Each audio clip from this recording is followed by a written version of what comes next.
Hi, welcome to the Wichita Art Museum. My name is Sam, and I will be telling you about this amazing piece today. This is called Top of the Line Steel by Thornton Dial Sr.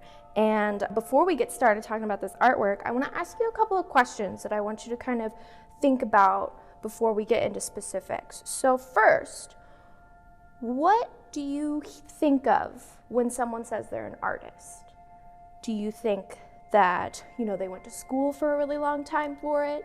Do you think that it's something that they do all day? Do you think that, they maybe have like a big studio that they work in with lots of light and paint and, maybe big, huge marble, fancy supplies? What do you think of when you think of the word artist?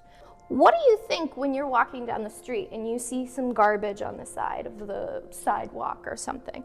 Maybe you think, oh, I should pick this up and throw it away. Or maybe you just leave it there and let the rain, wash over it and it slowly, fades away, or someone else picks it up, right? But Thornton Dial, when he would find things, he would take them back to his shed where he would keep a lot of supplies. There's even some of his artworks. He found an entire abandoned car and was just like, I can make some art with that. And he took the whole car apart and used the different parts to make art. So that's what a lot of this stuff is. So what we think of as trash, he saw as things that he could use to make his artworks. And I think that's really cool. And that's a great way to recycle too. Maybe instead of throwing something away, you can make an artwork with it instead. So there are a lot of things that we automatically think of when we hear that someone is an artist. But not every artist has the same background as all of the other artists. For instance, do you need to go to art school to be considered an artist? No.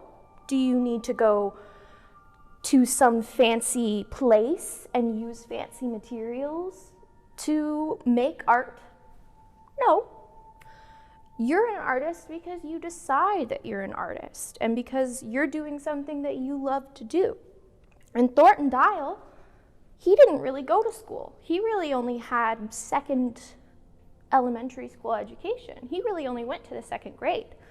And, he didn't really have the chance to do a lot of school. He worked a lot. So he worked in the steel industry and he, was bending and making steel parts.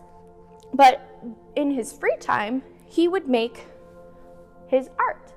And his art is really unique and really special because he didn't have all of those ideas that other artists had when they would go to these fancy schools, right? Like he didn't know things about about like perspective or, how to layer your paints in a specific way to get like the perfect skin color. He didn't care about those things. What he cared about was expressing what he wanted to express in his own way. So if you look at this work, it's a really unique work, right? You probably haven't seen something quite like this. There's so many things inside of it than just paint and canvas. There's, some metal over here, some sort of metal grid. There's rope. If you see all of these ropes that he made, that he stuck onto the canvas, there's even nails in the canvas where he hammered in these pieces of metal. So this is a painting, but it's also an assemblage. It's when someone takes a bunch of different materials and puts them together. So he's got a lot more going on here than just paint. But what colors do you see, right? So there's a lot of colors too.